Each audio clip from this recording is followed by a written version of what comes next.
Simon, thank you so much for being here at TalentMBA Expert Series today.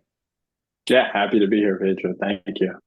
Well, I'm going to ask you the same question I like to ask all our guests, which is tell me about your background, more about who you are and how you first became an entrepreneur with shot quality.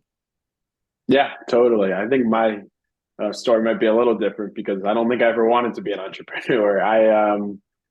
I was just very passionate about something while I was at Colgate University. Even before Colgate, I've just been obsessed with sports analytics and analyzing data to find trends from a fan perspective. And then when I got to Colgate, I was random roommates with the star of the Colgate basketball team, which I tell everyone, luckiest event of my entire life by far. And extremely serendipitous that Colgate just randomly paired me with Tuck. Within the first week, he connected me to the coaching staff, and I started doing a bunch of analytical projects for them. And one of them being was grading the quality of shots by hand. And this became like my first entrepreneurial task, which obviously became shot quality in the business, which is very different than what I was doing then. Yeah, through all, just I guess very serendipitous.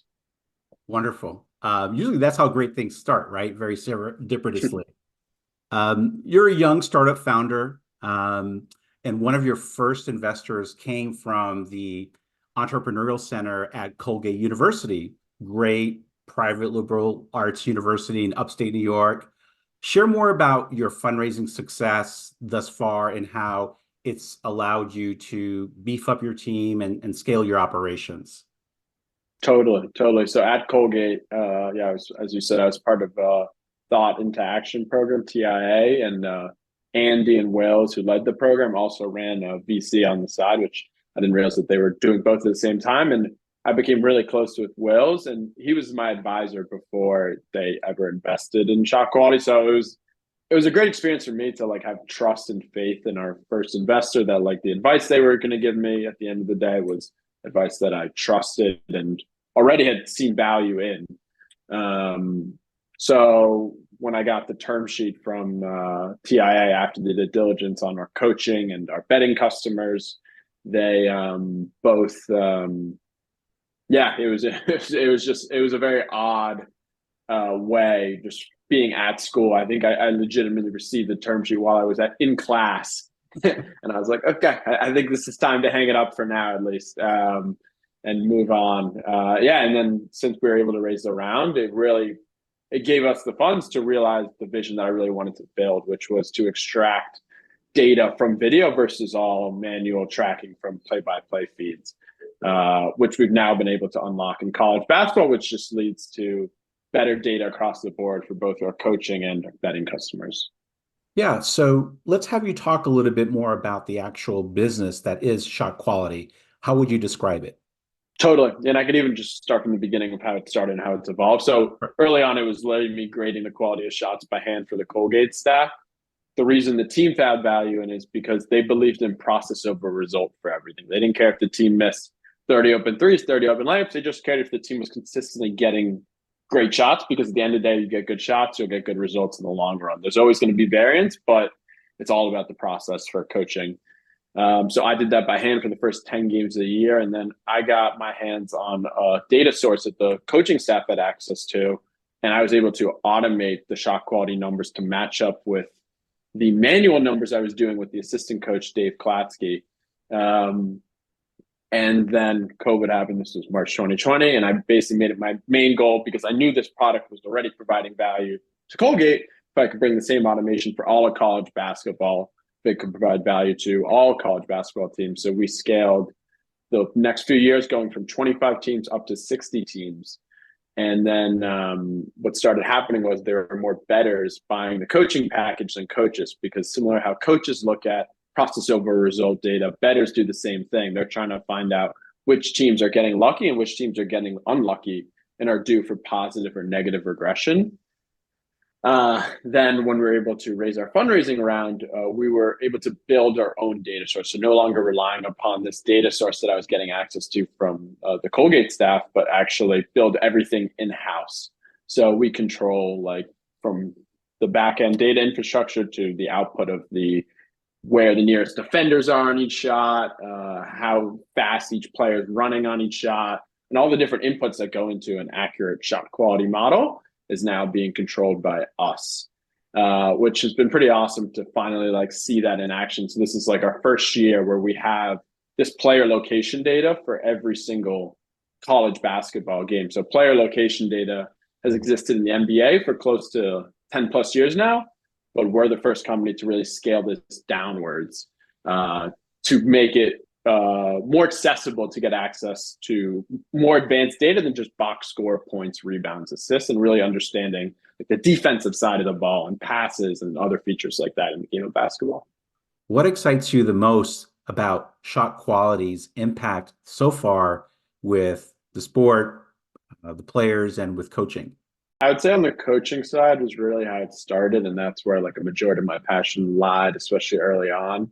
So for the coaching side, like to see UConn win the NCAA championship last year is pretty awesome. Like their shot selection dramatically improved over the last 3-4 years, and they've been a client for 4 years. So it's been really cool just to see like them really utilize our product to be more effective coaches. And then Creative Men's Basketball, another one who's just always like optimize their offense as efficiently as you could possibly imagine. Their coaching staff is like so genius. Every year they change their system based off their talent, which I think is like the best technique of all coaches you can create. And then on the betting side, it's pretty cool. I'm not a big bettor myself, but to see lines actually be adjusted because of our data, either pre-game or in-game for college basketball, which we've seen a pretty significant amount with some of the clients that we now have on the betting side.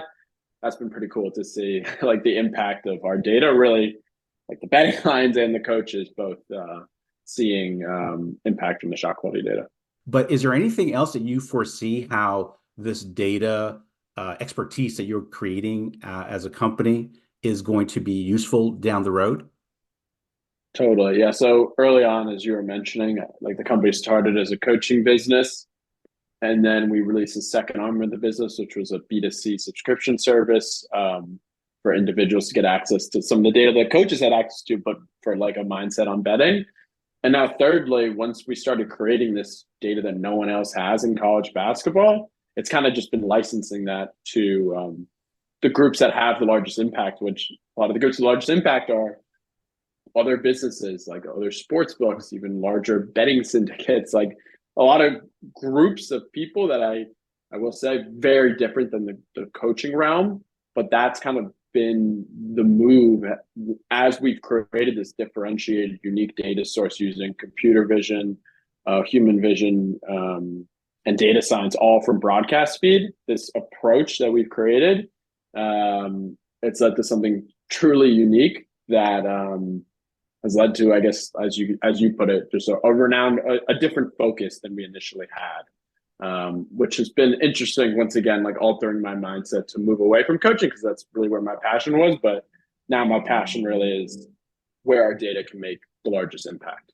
On the flip side, what keeps you up at night thinking how the growth and continued success for shot quality will continue?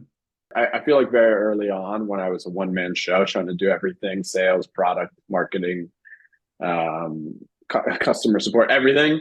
Like I was just like up late at night and wanted to move as fast as possible. And I feel like I didn't even take the time to like think and just like consider the decisions that I was making. And some of the decisions I made ended up great. Some of them didn't.